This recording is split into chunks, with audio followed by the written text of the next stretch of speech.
Shabbat Shalom to everyone, and especially our friends who are joining us this evening from Temple Israel. See, like you brought the whole community together.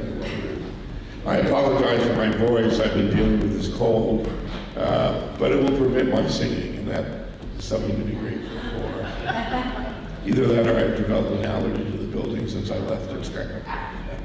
We begin on page 348. We're just going to sing the first stanza, but you might want to look at the translation on page 349, Bashana Habaha, and you'll see why I selected it. Next year we will sit on the porch and count migrating birds. Children on vacation will play catch between the house and the fields. You will yet see how good it will be in the next year. Bashana Habaha נשב על מרפסת ונספור ציפורים נודדות. ילדים בחופשה, משחק תופסת בין הבית לבין השדות. תראה כמה טוב יהיה בשנה הבאה. תראה כמה טוב יהיה Bashana Habaha. We turn back down to pages 2 and 3. And to light the Shabbat candles this evening, we have the pleasure of inviting forward the birthday girl, Lorraine Robinson. Wish her a happy birthday later. O source of life and truth, creator of the eternal law of goodness, help us to find knowledge by which to live. Lead us to take the words we shall speak into our hearts and our lives. Bless all who enter this sanctuary in need, all who bring the offerings of their hearts.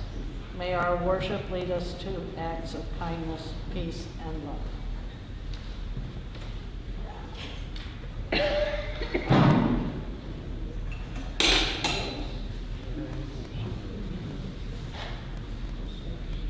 That's why they have done you.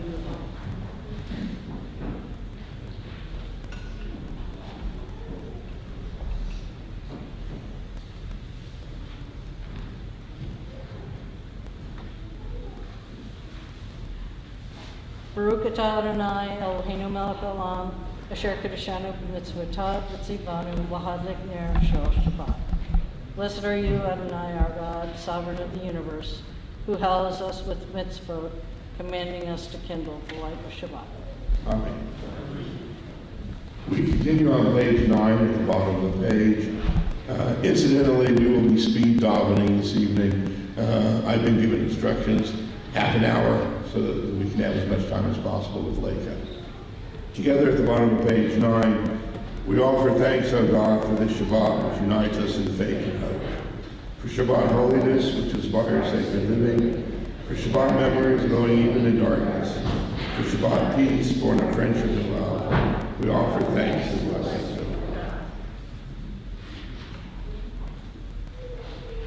Page 20.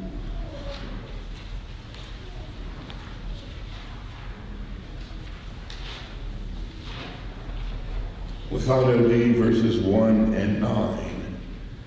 L'chadodi l'ikrat kala P'nei Shabbat mekabela L'chadodi l'ikrat kala P'nei Shabbat mekabela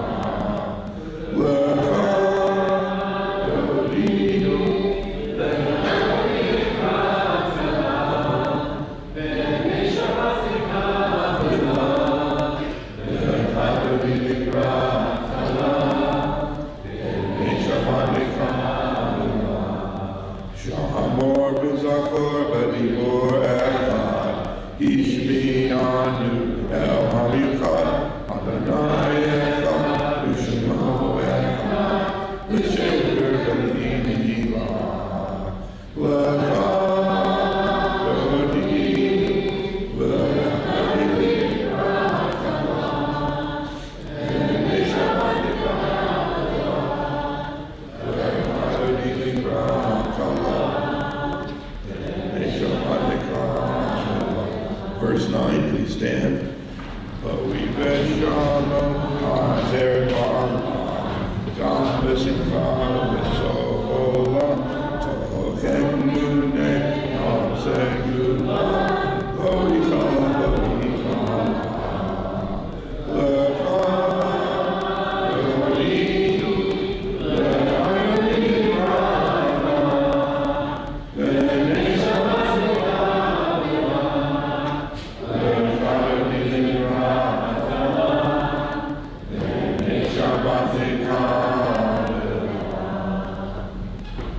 Page 25.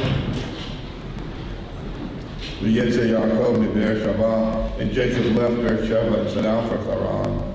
Coming upon a certain place, he passed the night there, for the sun was setting. Taking one of the stones in the place, he made it his headrest as he lay down in that place.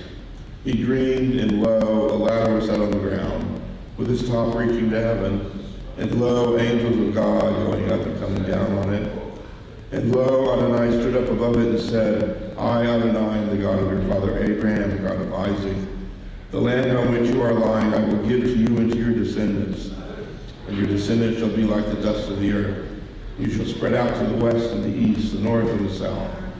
Through you and your descendants all the families of the earth shall find blessing. And here I am with you. I will watch over you wherever you go, and I will bring you back to this soil. I will not let go of you as long as I have yet to do what I have promised you. Waking from his sleep, Jacob said, Truly Adonai is in this place, and I did not know it. He was awestruck and said, How awe-inspiring is this place? This is none other than the house of God, and this is the gate of heaven. Next page. Yikadah, Yikadah, Shemei, Rama, Yama, Dibra, Kirite, Yamlit, Malchute, L'chaye, Chol, Yom, Echon, Uchaye, Nechol, Israel, Bagala, Bagala, Uizman, Kamri, Vimaru, Amen, Yesh, Me, Rama, Nevorah, Yolam, Me'amaya, Yitbarach, Yitbarach, Yishtabach, V'Bar V'Trama V'Naseh V'Yadar V'Aleh V'Allah Shemei V'Kudishah V'Richu Le'am V'Kol Berchata V'Shirata Tushmihata V'Nechemata Namira V'Yoma V'Maru Amen. Page 28, we stand.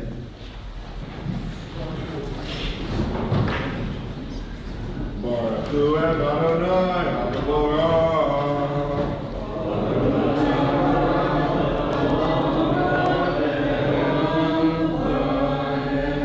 Praise Adonai, to whom praise is due forever.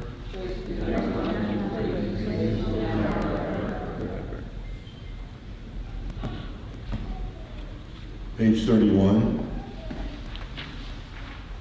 And praise to you, Adonai, our God, from whom the evening flows. Your wisdom sets the way on which time and season glide. Your breath guides the sail of the stars. Creator of the tide of time and light, you guide the current of day into night. As heaven spans to infinity, you set its course for eternity. Praise to you, Adonai, our God, from whom the evening flows. Baruch atah Adonai, Maharim Adonai. Page 33 at the middle. Responsively, wisdom and wonder, passion and instruction, story and symbol. All these things are ours to us. And the more we devote ourselves to it, the more it grows and gives. What we need here to Then this holiest of your works, in the living language that gives it form.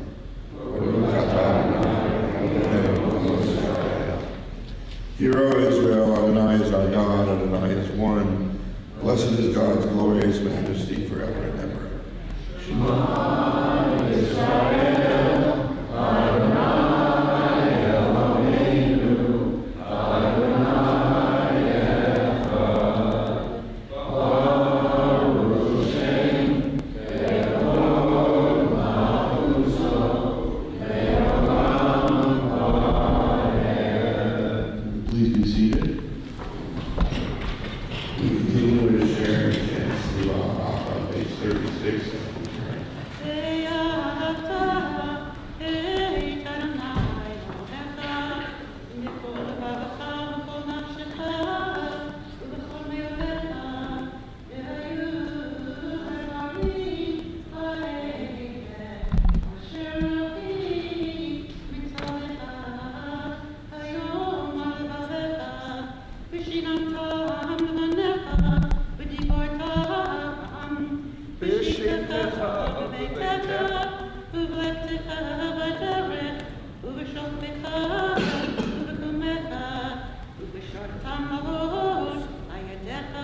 והיו לתוכפות ביניך, וכתבת על מזוזות ביתך ובשעריך, למען תזכרו עשיתם את כל מצוותיי, והייתם קדושים לאלוהיכם.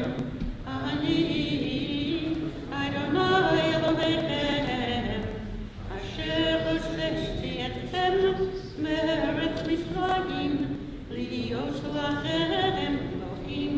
אני אדוני אלוהיכם. Middle of page 39, responsibly.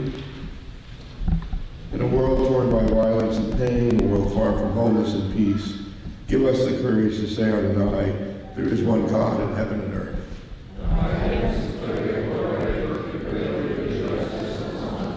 From bondage in Egypt we were delivered. At Sinai we bound ourselves to your way.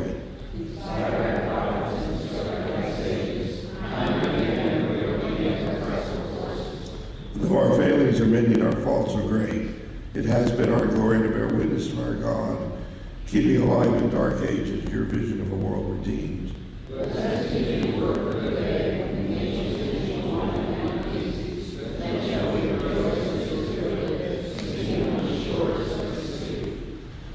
Mi kamocha Rabbi, mi matana, mi kamocha, never kodesh, no ratio, o sefer, no ratio, o sefer.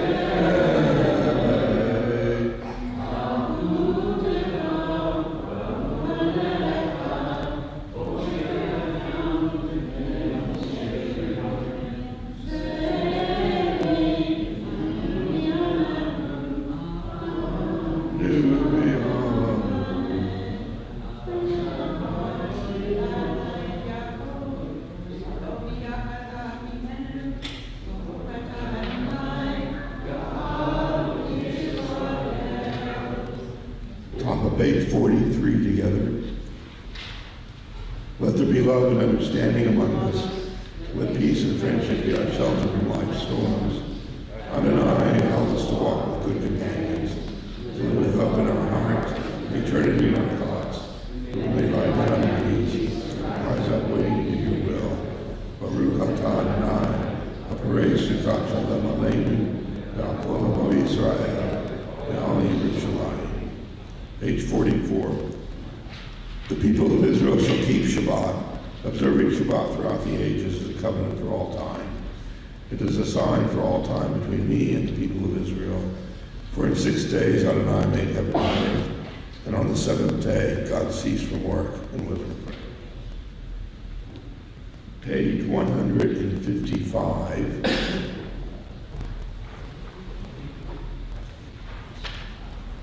We stand for a silent Amidah and continue to page 167 silently.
Shalom B'Yamah.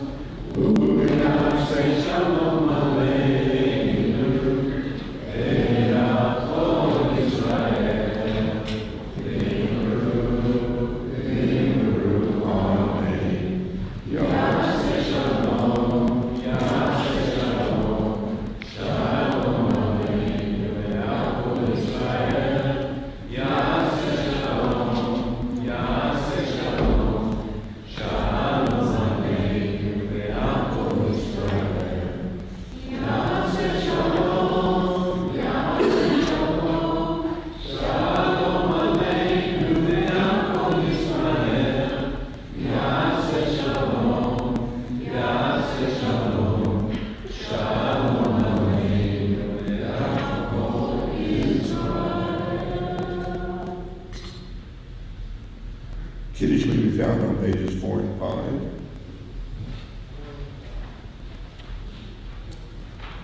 Baruch atah Adonai Eloheinu melech haolam, borei peri ha'gafen. Baruch atah Adonai Eloheinu melech haolam, asher kishanu b'mitzvotav v'ratzav banu, v'shabbat kadsho v'ahava v'ratzon nihilanu, zikaron l'maaseh Bereshit, ki hu yom tehilah L'mikra'e kodesh, zecher l'tzion Mitzrayim, ki banu v'acharta, yatanu ki dashta, mikol ha'amim, v'shamat kodshecha, v'yava v'ratzon,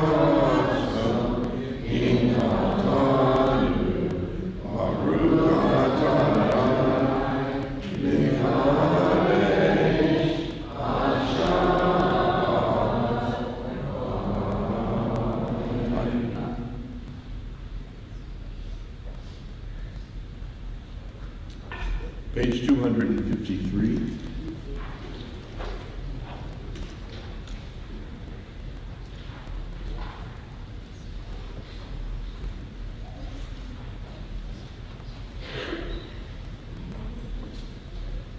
We keep in our thoughts this evening those who are unable to join us, those who are on a bed of pain, and those who are healing.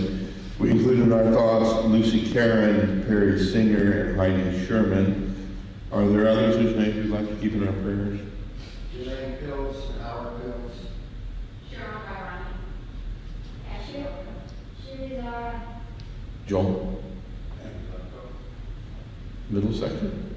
Israel Bartow, Graham Clark, Gary Schechter. Sam Fletcher. Sarah Ryan. Cheryl Corky. Mhm. Donna Mushkoff. Judith Paul. Okay. Any others that we've left out? Sure. Dorothy Sherman. Very well. Bishop Barak Alexander, we maintain over Hamis Kaf Yaakov, Sarah Rivka, Leah. May the one who blessed our ancestors, Abraham, Isaac, and Jacob, Sarah, Rebecca, Rachel, and Leah, bless and heal those who are ill. May the Blessed Holy One be filled with compassion for their health to be restored and their strength to be revived. May God swiftly send them a complete renewal of body and spirit. And let us say, Amen.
259.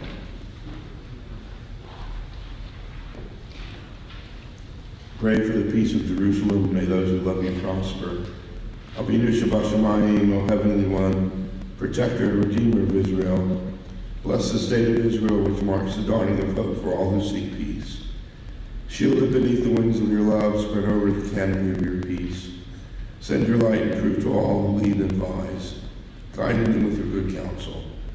Establish peace in the land and fullness of joy for all who dwell there. Together we all say, Amen.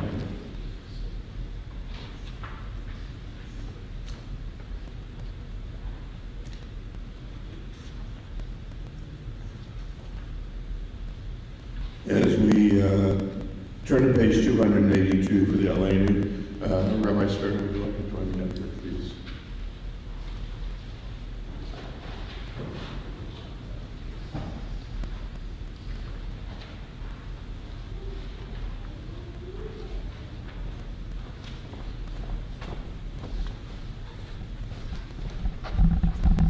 Please stand as the ark doors are open.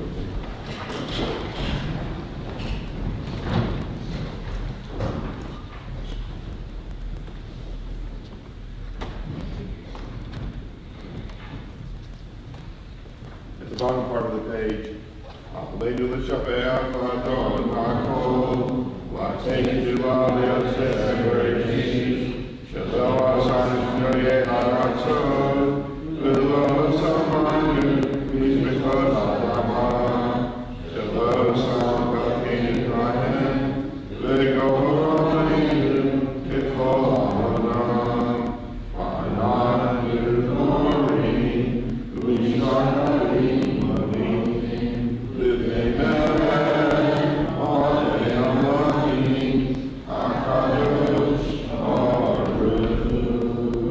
Page 287.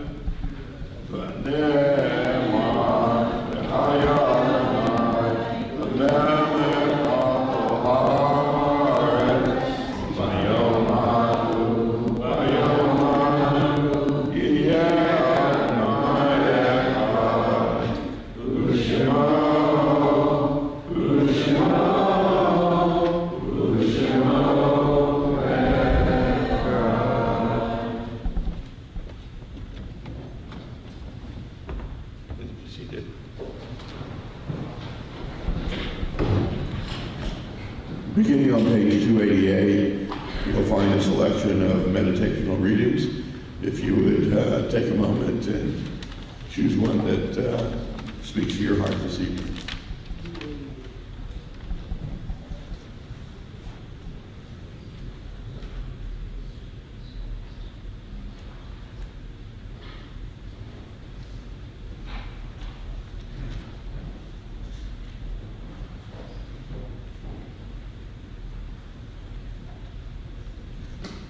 Page 295.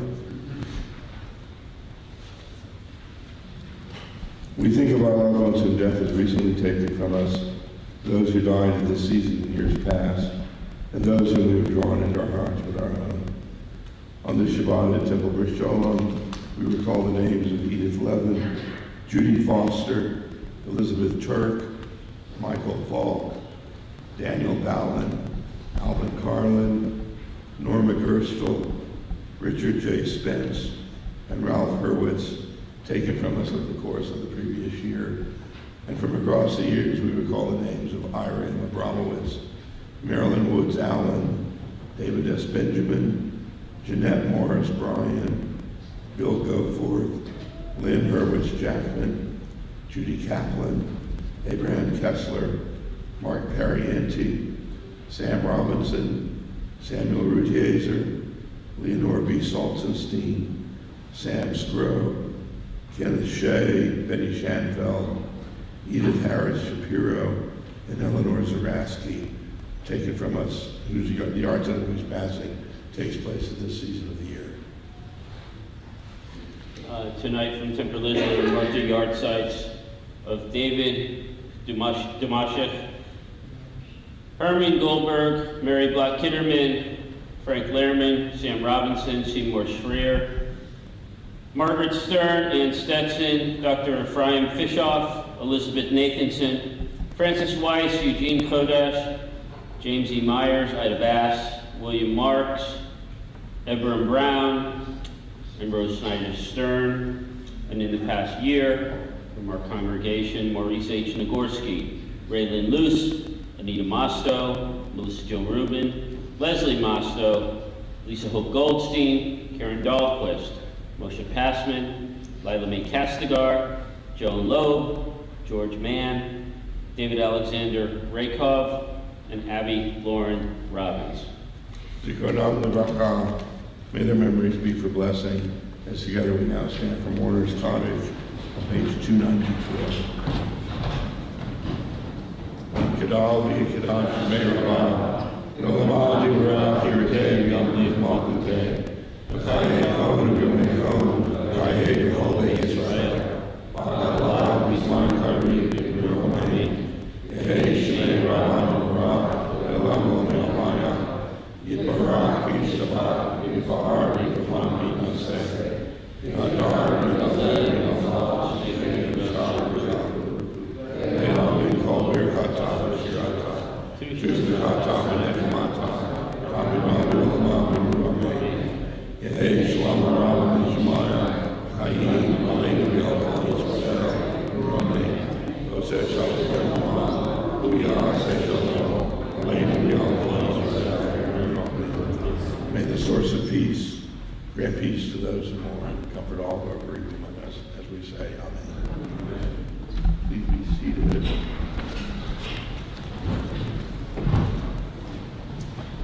A couple of announcements from TBS. The annual Hanukkah dinner that Sisterhood sponsors is December 8th. Please RSVP by December 4th. The Interfaith, December 25th Interfaith breakfast. We're still also known as Vegas looking for Wafer. volunteers. It's happening. We're getting sponsorships. If you are able in any way to help volunteer on that morning to help work the tables or work the kitchen or whatever, please let Mark Raven know or let Julie in the office know either way. I think we're doing this jointly with Temple Israel.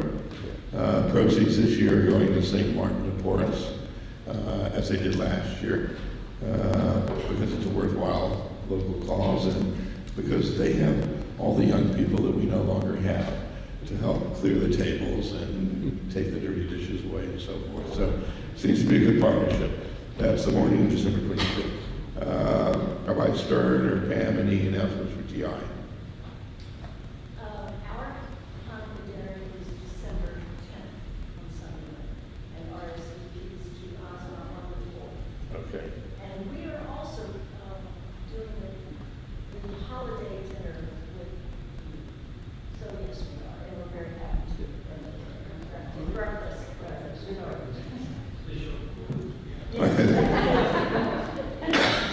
Excuse me. All right, I think that's just about it. $3 minutes under the wire, Kathleen. All right, our closing song on page 374. Please stand for Hatikvah.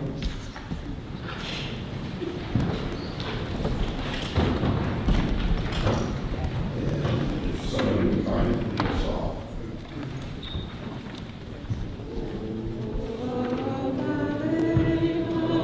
Amen.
It just so happened that Leica had a trip planned to Israel, I think in October, November.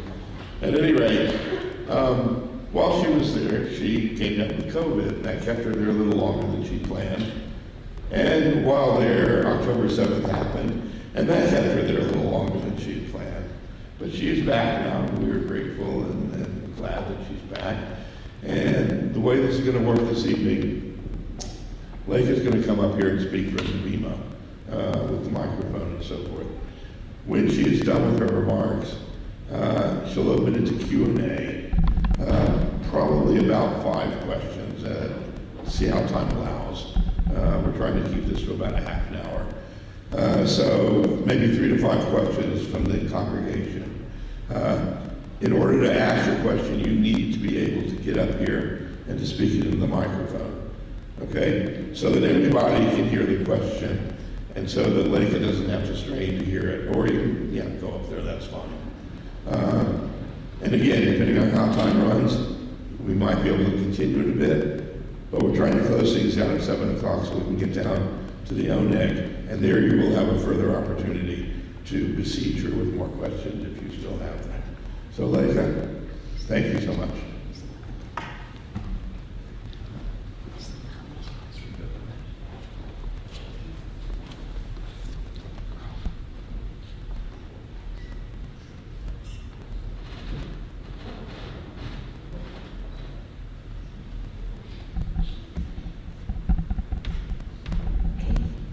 ערב טוב, שבת שלום. Before I start and get into it, I just want to say that everything I'm going to say is, of course, mine.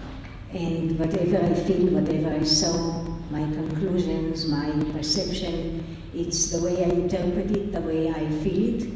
And I cannot talk about any majority I represent or something. I'm just talking about the way I believe. I thought a lot of what exactly to convey, what to say, what to share. And there is so much, so I told Jamie to remind me when the last 5 minutes are coming. I might kind of skip a little bit from here and there and go back because it's part of the nature of the things. And one thing will quickly remind me of something else. So excuse me for this, but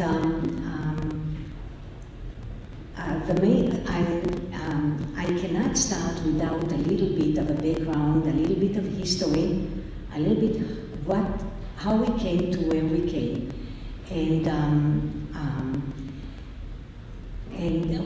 And that's what it is. 2 days ago, it was Kaftet November. That means the 29th of November. And I think, from what I see around, there were some people that can remember this date. Not many. But this was a day of the declaration of the United Nations vote for creating 2 states, the state of Israel and a Palestinian state, 76 years ago, exactly, minus 2 days, plus 2 days. So here we are in a very historical date, and we still feel like we are continuing the independence war till now, and who knows for how long, because it's still part of recognition, it's still part of independence, it's still part of who we want to be. When I arrived to Israel, I already said that, I came for a completely different mission. I came for family, need, and to be with my brother who was sick. And I tried to avoid not contaminate him, so I went away to the other brother to stay with him for about 4 days after Yom Kippur, and then be with my brother on the kibbutz where I was living and growing up. Okay, tried to avoid COVID coming from the airport. Here I got it by having a wonderful day with a good friend of mine. And when she told me the day after, I'm sorry to tell you, but I got COVID, I knew I got it too. I got it, I stayed in the apartment. A day after, I opened the TV and I started realizing that I fell into some kind of an historical event that you cannot perceive. And every day, every minute, every hour, things start changing, piled up. And I'm sitting in this room for a week without seeing anybody. I try not to contaminate everybody, but lots of phone calls. And the TV, and I'm thinking, wow, how could this happen? And most Israelis thought the same as I do. How could this happen to us?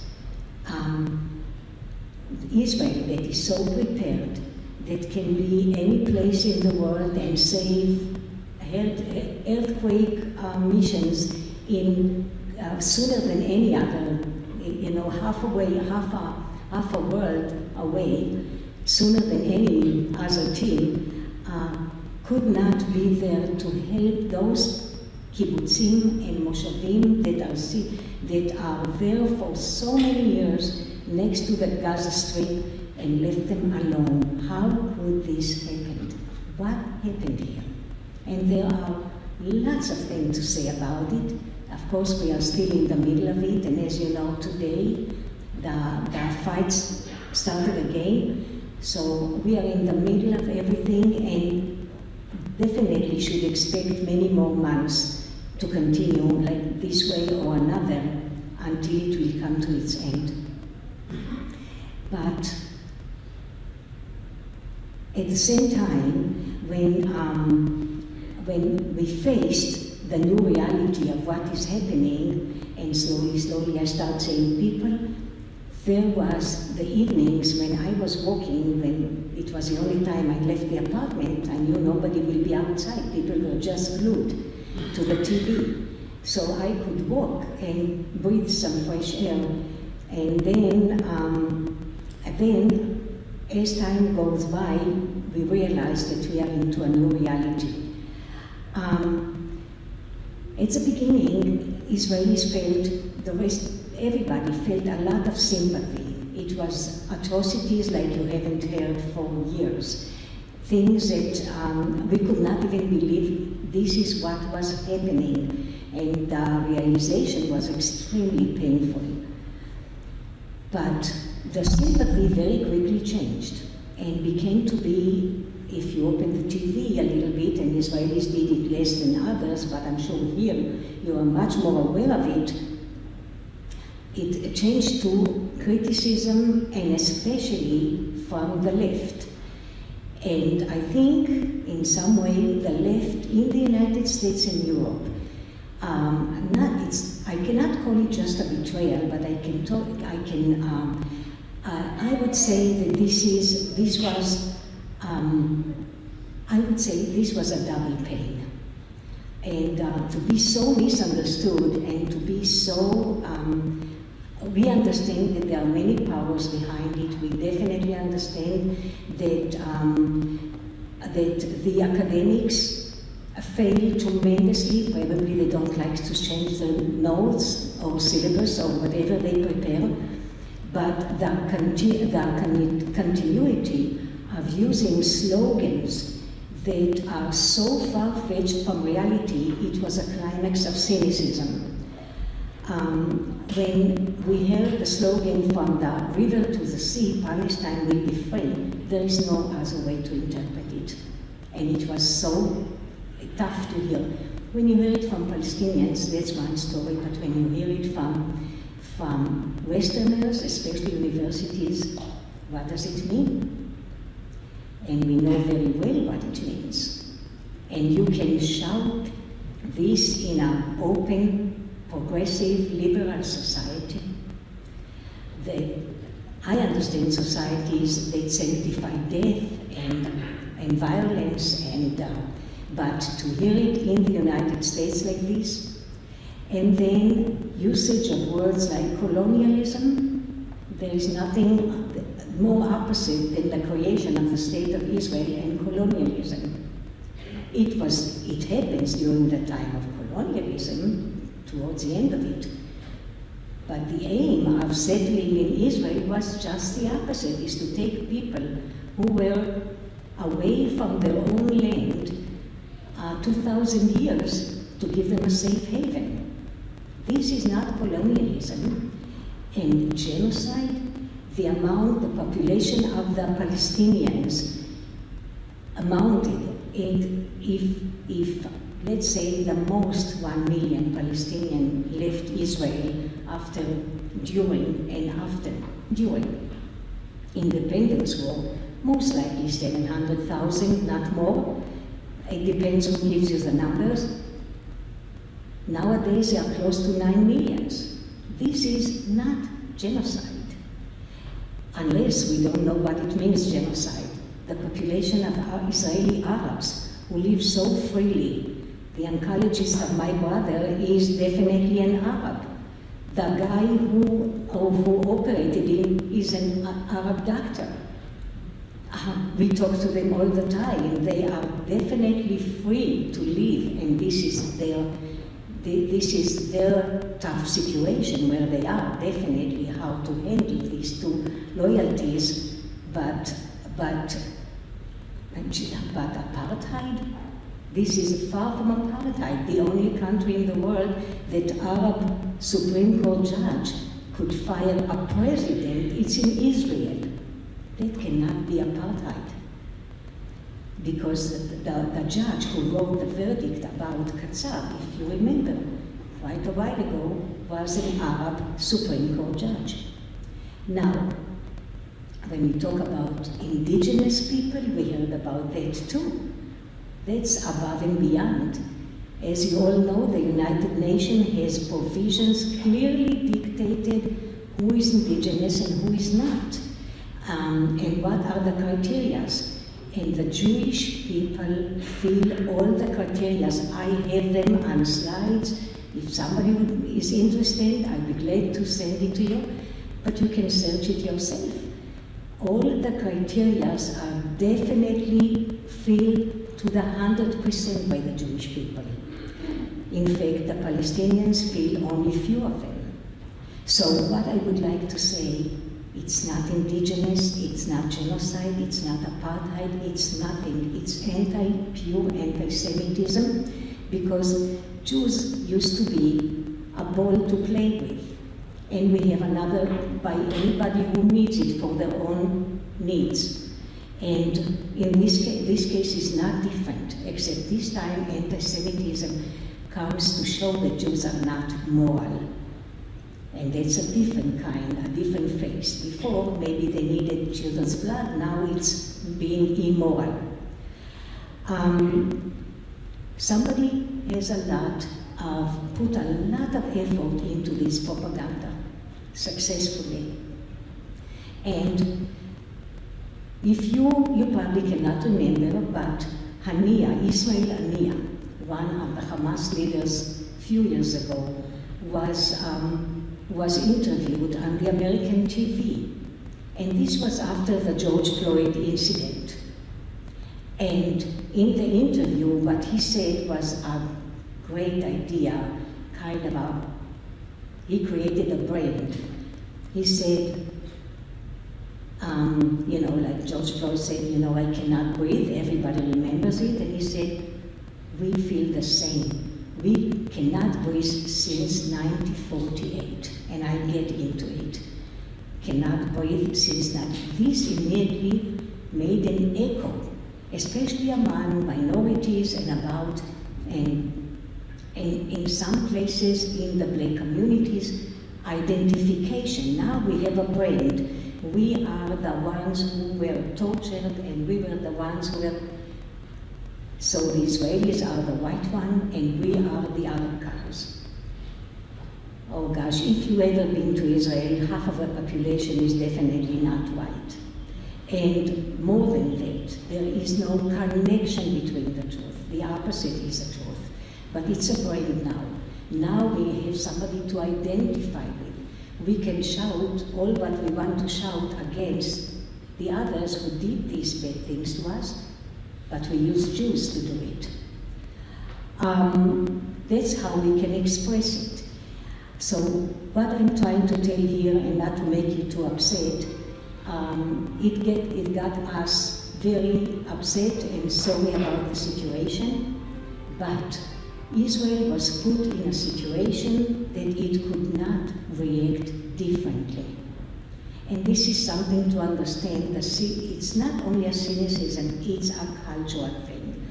When the two states were declared in the United Nations 76 years ago, the Jewish people were so elated, happy. This was a once-in-a-life chance to create a homeland, as small as it was, and it was extremely small in size. The Arabs, that were supposed to be a national movement, did not have this at all in mind. The Western put this in their mind, but it was not their own goal at all. They had one goal and only: to destroy, to kill, to get rid of the Jews, and they said it clearly. People did not want to hear it, but they said it clearly. By the way, everything they say. Time went by. It's not that Israel hasn't made mistakes, and I'll touch it a little bit towards the end. Definitely Israel did, but in very complicated situations. The Palestinians never ever neglected the idea that they are going to come back and take back their houses. They kept their keys to show that this is a place they are going back to their homes. They did not want to build a state. They could have built long time ago if they wanted a state for themselves with their own autonomy and sovereignty. They could have gotten it years ago, many times. I'm not talking about the two partition plans that the Jews said yes, yes. I'm talking about the Oslo Accord that Israel said yes, the Palestinians said no. I'm talking about the Ehud Barak plan that was more generous than you can. In fact, he said, I'm afraid to go back to Israel, how they are going to cope with my plan, when he gave it to Arafat. Israel said yes, the Palestinians said no at the last minute, if you remember. Ehud Olmert came as a prime minister. He offered another suggestion, tapped to Barak. They said no. Israel said yes. Every solution that came to mind never fit the idea that Israel should not be there. That's the only thing they truly wanted. Not to take care of their own economy, not to take care of their own life and their own education and their own institutions. And the problem of the whole thing is connected in the United Nations, but it's a problem of the rest of the world, because the only agency, except the one agency in the United Nations to take care of refugees, is UNRWA, the agency that was created only for the Palestinian refugees. 75 years of refugees with a special agency only for Palestinians. This is unheard of. What do you think it did to the Palestinian people? It created a situation of becoming dependent, irresponsible group of people who do not know how to take care of themselves. If all the time you still getting supply from the United Nations and trucks of food and supply arrive to you, you do not need to really take care of your economy.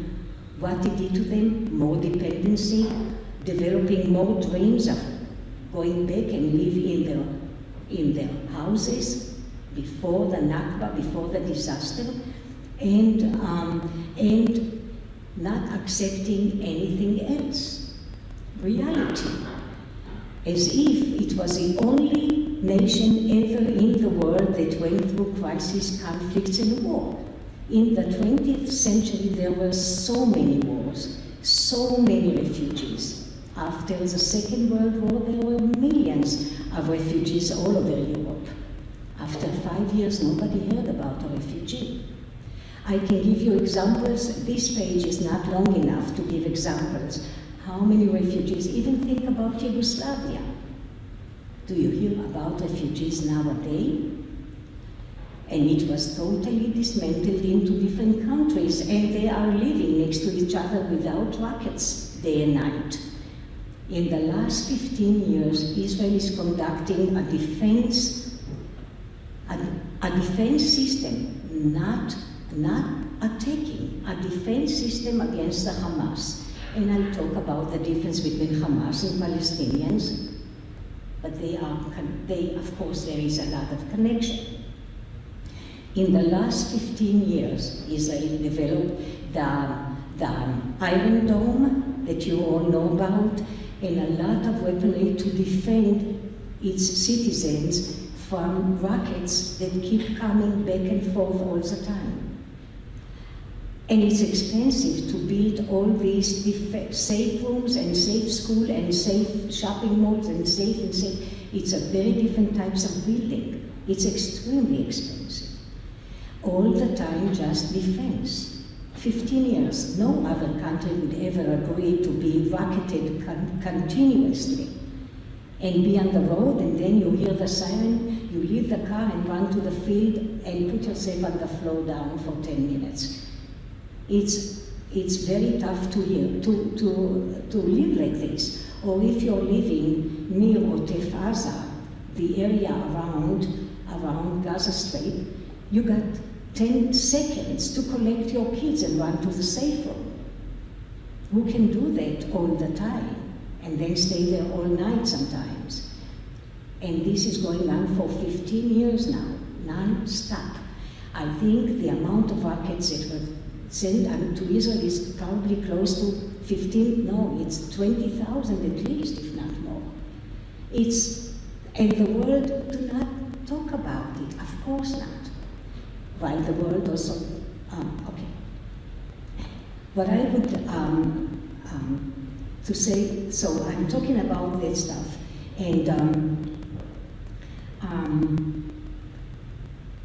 at the same time, when the Palestinians, which is a branch of the Muslim Brotherhood, they took over in fact, and this was by election, the only one election, reminiscence from President Bush, the young one, the Hamas was elected. And it was elected kind of an interesting, the whole thing, because they paved their way through the mosques, teaching in mosques. And in the beginning, they were kind of very mellow. It's a kind of a typical way of doing it. So they added a lot of religious component to the Israeli-Palestinian conflict. And the religious component brought the Shahid, the idea that you are going to devote and give all your life with others. You don't, in the Muslim understanding of the Shahid, the person who gives their life, sacrifice himself, you don't take your life alone by saving, you take your life by killing someone. So the culture of Shahid, the culture of death, the culture that we do not care about our life, we do not care about our condition, we do not care if we are poor or not poor, we have a jihad to carry. This is the Muslim Brotherhood that you heard about much more in Egypt and in Syria, some of them, and in other places in the world. The Hamas is a branch of the Muslim Brotherhood. And as getting into the citizens of Gaza as teachers, they paved the way and took over the schools and started teaching hate, and it's written in their charter that the main goal of the Hamas is to get rid and kill all the Jews in Israel and the rest of the Jews. It's written like this. That's what they plan on doing. It was clear that with the Hamas you cannot make anything. Israel thought, and I remember, Jamie, Israel thought that by dorming by appeasing the Hamas, by letting them be, and the Hamas were very good at this, by giving 13,000 more workers to work outside in Israel. This is exactly what happened just recently. Then they will be more appeased and more content, and they will care of their own citizens. That would work. Or by giving them continuously money and supply them with electricity, gas, and every need they need. That will, and the Hamas behave this way. So the concept in Israel was that took over the army, the great government we have, sorry about this, and the army, the political, let's say, the political view, the leaders of all sorts, by the idea that the Hamas is now much more contained. It's a concept that is kind of made it easy, but also they wanted to have the Hamas be important just like the Palestinian Authority, because with the Palestinian Authority, Israel would have to negotiate for a Palestinian state. Evidently, Netanyahu did not want to negotiate for a Palestinian state, and it was nice and comfortable that you have a Hamas. We have like 3 states for 2 nations. Gaza is one state, Israel, and then the Palestinian Authority, and this was convenient. It's hard to say. 5 minutes? 5 minutes. Okay. Oh gosh. So I need to know. Okay, I have so much more. Anyway, so then Israel took at that point, of course, the Hamas did a very good trick by behaving the way Israel expected Israel to behave, and all the interpretation, and they knew about what is happening on the borders. They knew it from,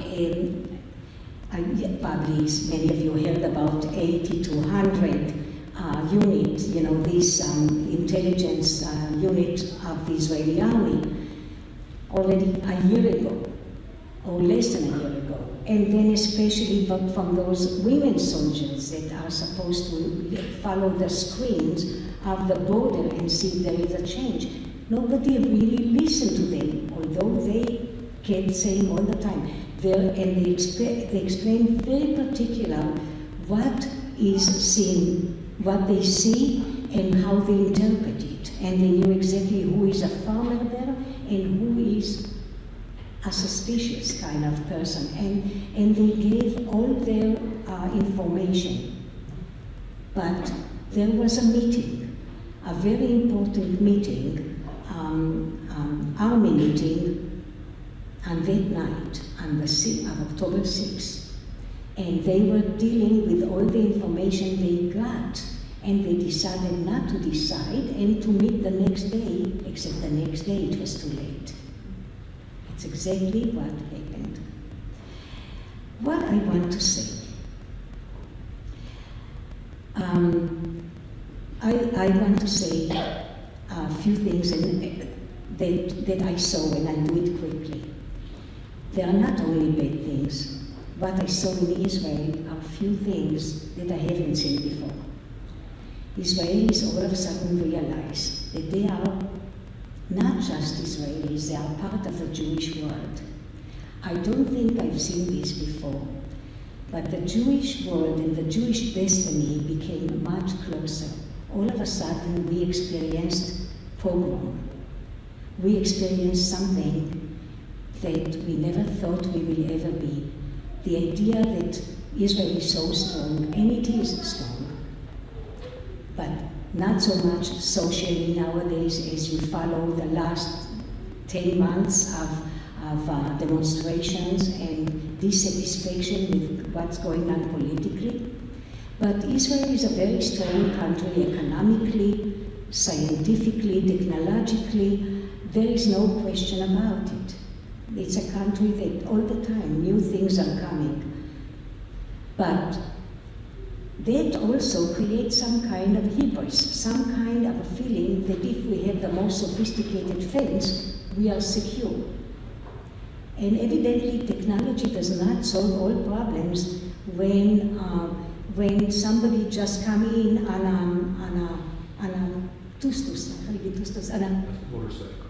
motorcycle. And sometimes you become blind by technology.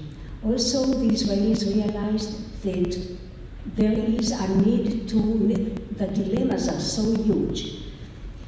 Israelis also thought that maybe the army or the government decided to go too harsh on the Palestinians, although they were shocked by what we know happened. But at the same time, you live in the Middle East. If you don't react, you are going to get it from the north. And Israel has a lot to deal with the Hezbollah on the north. And then unrest in the West Bank. And then Syria can get into the picture. So if you don't react strongly, decisively, and if you let the Hamas stay in their post, there is no way Israel will be able to exist. You got to do something. And the Hamas wanted Israel to do something, in fact did not leave any choice, in fact wanted Israel to kill civilians. This is a sacrifice, the jihadist sacrifice of their own population, because what else Israel could have done after killing, massacring 1,200, 1,300 people in one day? What else a country, a sovereign country, can do in that condition when all the Hamas leadership is hiding behind children and those 7 meters down the earth in tunnels, and tunnels that are sophisticatedly protected, because all the money that the Hamas received year by year from Qatar. At the beginning, Europeans were pouring money. Everybody thought that by giving money, you help them. The money did not go to the citizen, not one penny. It all went to the creation of this chain of tunnels that the length of it is about 500 miles, when the whole Gaza Strip is about the most 60 miles. If you could think about the enormity of those tunnels and how they are built, it's hard to believe. And then, when they kidnapped old people, sick people, babies, children, it's just hard to believe what these people had to go through. And we are going to hear more and more at the beginning, and then if you saw the pictures of bringing back the kidnapped, they created such a nice, a beautiful movie for everybody to see how kind they are, and in fact force the people to say goodbye to them, force the kidnapped people. It was all of a big show to see how kind they are, and people buy this show right and left.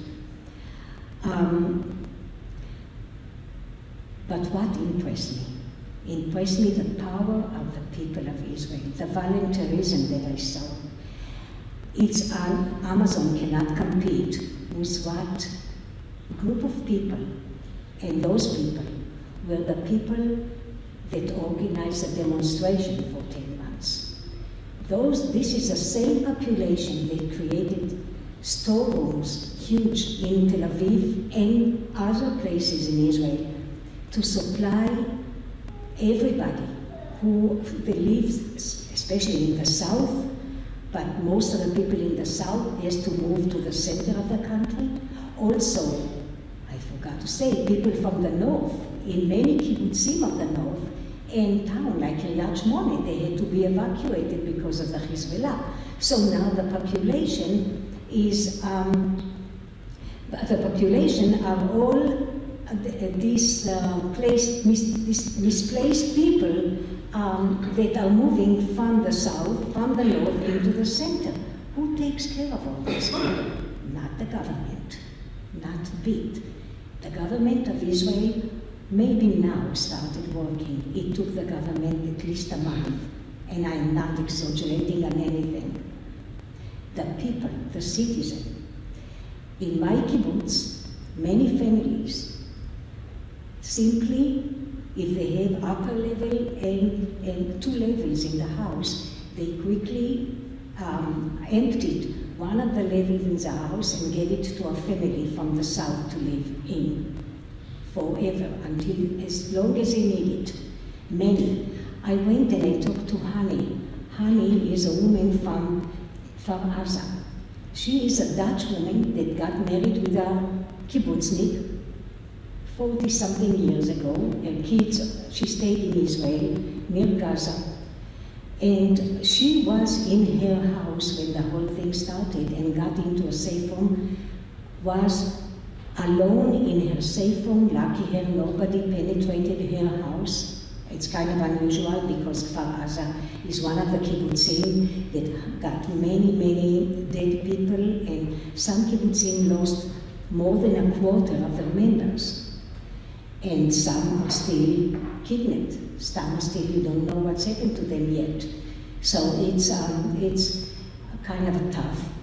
She was in her safe room for 31 hours in darkness. Sometimes she could not even use her cell phone, and then she had to charge it, but there was no electricity. So she was in darkness for 31 hours by herself until she was released. In another house, her son, lucky them, and she said, I cannot explain how they did not reach, not my house, not his, but they reached the neighbors.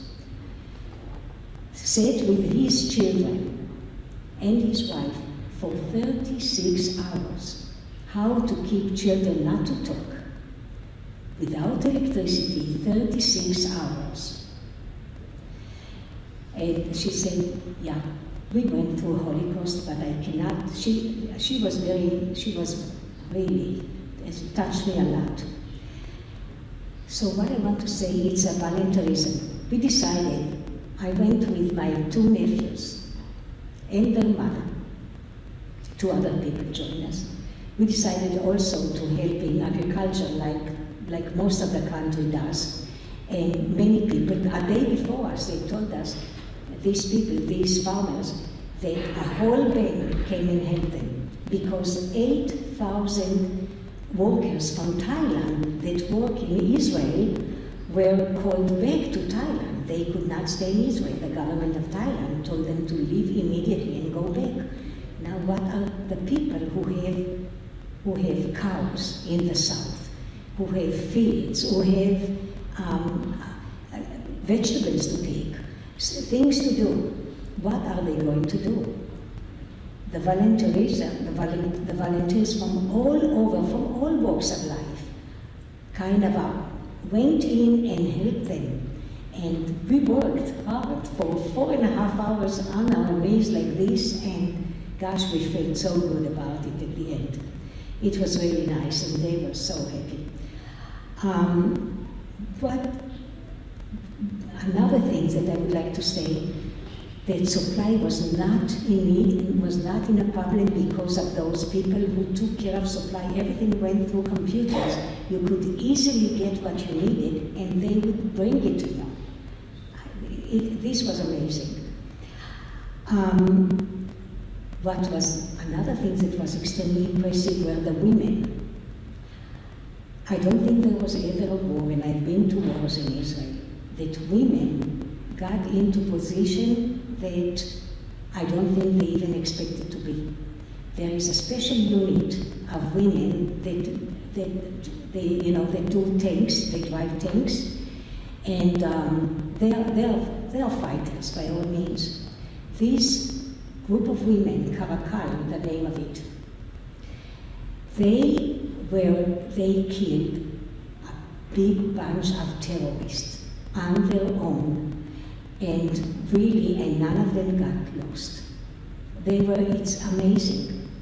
But the most important story is about this girl named Inba Lieberman. Inba Lieberman She's in her 20s. She was the, how to call it, like a military security coordinator, a military Rabshats.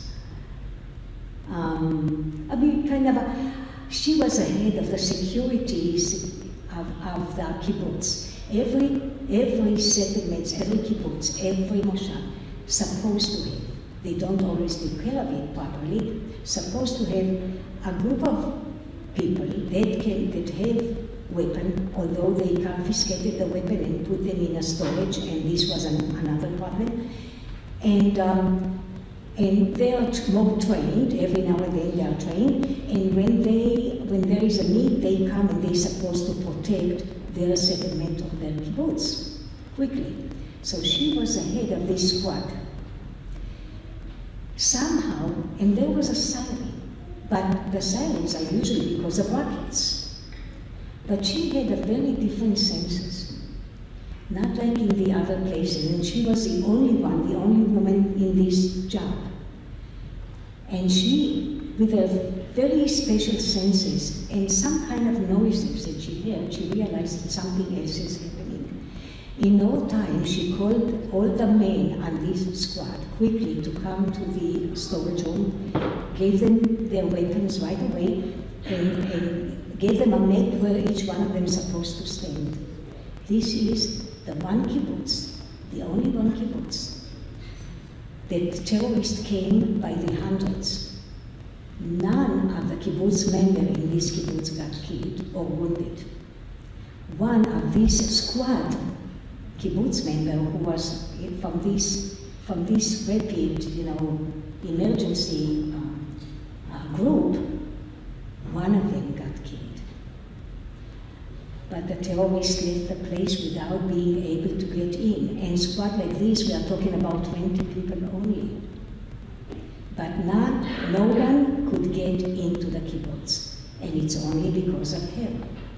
So that happens because she was alert, she functioned on her own, she called them on time, they came quickly, she knew how to divide them right, and she did it. That tells us a lot. What I want to say, and I have a lot to say, but here I'm going to finish. And you have no idea how much I know. There is one message in the whole thing. The message is like this. Years ago, when there was a movement in Israel that called Peace Now. This movement did not get a lot of support from the Jewish community in the United States, and not enough support from Jewish communities, because they were, and Jamie and I belong to this movement, and Peace Now envisioned the idea that the settlements could be a disaster for Israel. And the settlements did bring a lot of tension, a lot of bad name, a lot of characterization of Israel, a lot of bad media. The settlements are not responsible for the hatred or the problem between the Palestinians and the Israelis, or the lack of the Palestinians to rebuild their life and rehabilitate their life. No, the settlements are not. They came after. But they added another layer to the conflict. And definitely we were opposing the settlements, and there was not enough backing to this wonderful movement that most of the people then are the leaders of the demonstrations today. The intifadas, the two intifadas, the two Arab uprisings somehow destroyed or harmed the left in Israel. Very, very much. The left in Israel remained wounded. Also, demography in Israel changed a lot. Definitely, much more religious, much more fanaticism, much more much more messianism, I don't know, fanatics, much more without understanding, realizing where we live, in what world, in what environment, and that yes, our forefather Abraham, Isaac, and Jacob lived in this land. It was promised. But the area we live in is good for us. There is no need to go to the West Bank and again stuck our fingers in their eyes again and again. It's enough. Yes, we know they were there. It doesn't mean we need it. It doesn't mean it belongs to us. And it did create a lot of the tension. It added, it did not create, but it added a lot to what is happening now, to the conflict. So I would like to finish what I have to say with what needs to be done, in my mind, by the United States, by the Jewish community, by the whole world. It's very important that the West, the countries that are so domineering in the European countries, Australia, whatever, United States, will say something like this in a clear voice for Israel. You fought for your land and you deserve it, and you are legitimized to live where you are. This is your land. But don't increase your appetite for more. The memories you have, the stories are wonderful. But they are stories, and you live in your own land. And Israel would abide by it eventually when there is a different government. To the Palestinians, it's time to stop the support, the UNRWA, the special agency. It's time to stop being victims. It's time to create your own autonomy, your own state. When you're responsible for your people, you should not get electricity, gas, or anything from Israel. You should be independent. You should take care of your own people. You should build your own institutions, and you should live peacefully with your neighbors.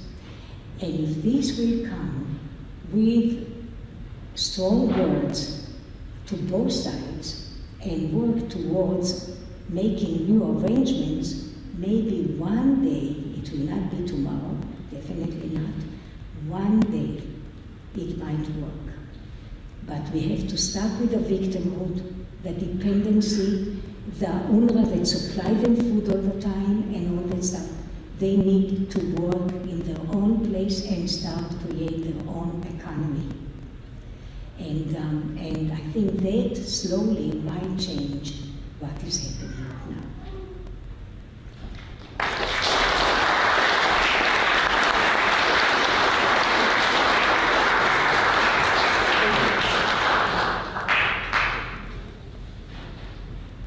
Questions? We have a few minutes left. If anybody has a question, please come up. Leica, I think you're off the hook. No questions? No questions. That was wonderful. Thank you.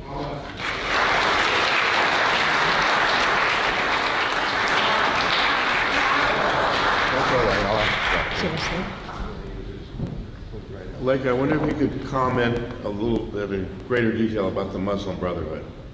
Because they are the ones who have been funding all these chapters of Palestinian justice on college campuses, and they are singularly responsible for a lot of what's been happening here.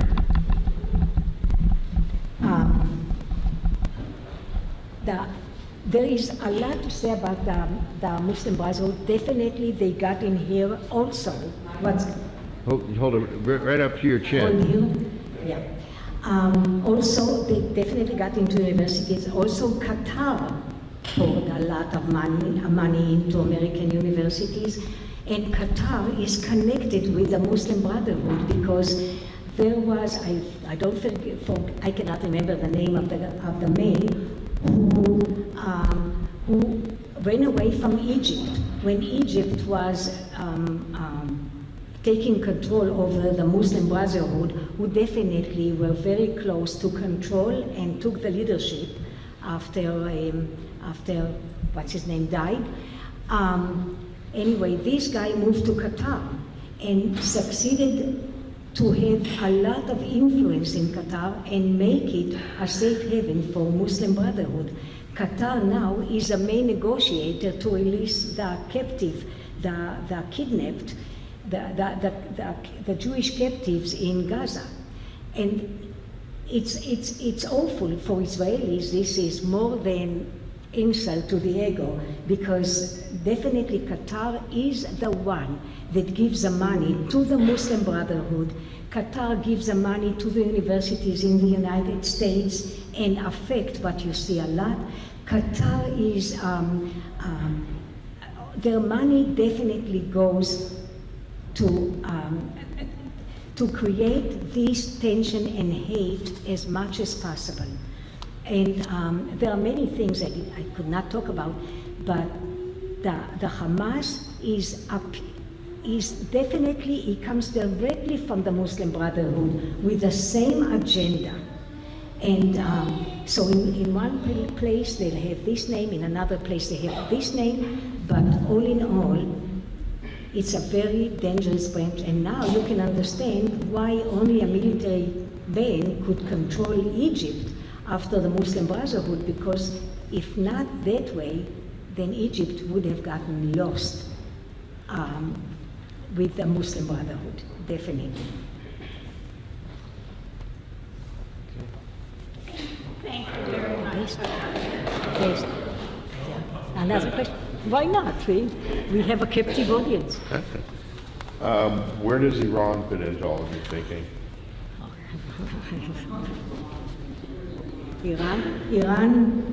Iran feeds not only Iran. I'll say something Jamie said that it's, who knows if it's true, but Benjamin Netanyahu said. Iran is very highly connected. Russia is extremely connected.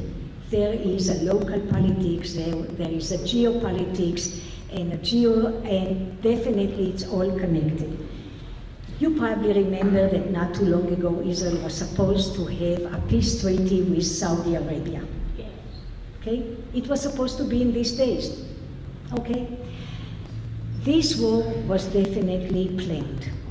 And not only planned, there is a plan of some kind, an underneath train, but we know that it's connected with a gas pipe that goes, the gas pipe is like this. When Putin took over or tried to conquer Ukraine, he wanted a free ride, to have the gas pipe that goes from Russia through Ukraine to Europe, because Europe has a problem of gas. And winter is coming, and they really have a tremendous issue. So Putin makes a lot of money from this gas pipe that he brings to Europe, and they buy it from him. The European, except Germany, just recently started, pull itself away from this because they realize what it does. But Putin is not alone. Iran is moving also gas with another pipe that goes connected to the Russian pipe, and they are bringing gas to Europe, and Europe buy this, and Iran is getting rich from this pipe as well. Now, why Biden came so fast to Israel? Because they decided, in order to weaken Putin, to create a pipe that goes from India all the way up through Saudi Arabia, Israel, Greece, and then up to Europe. The plan is great. It's not only for gas, it's for other things. So now Europeans can get it from the south and not from the north, and everybody will be happy because they'll make money.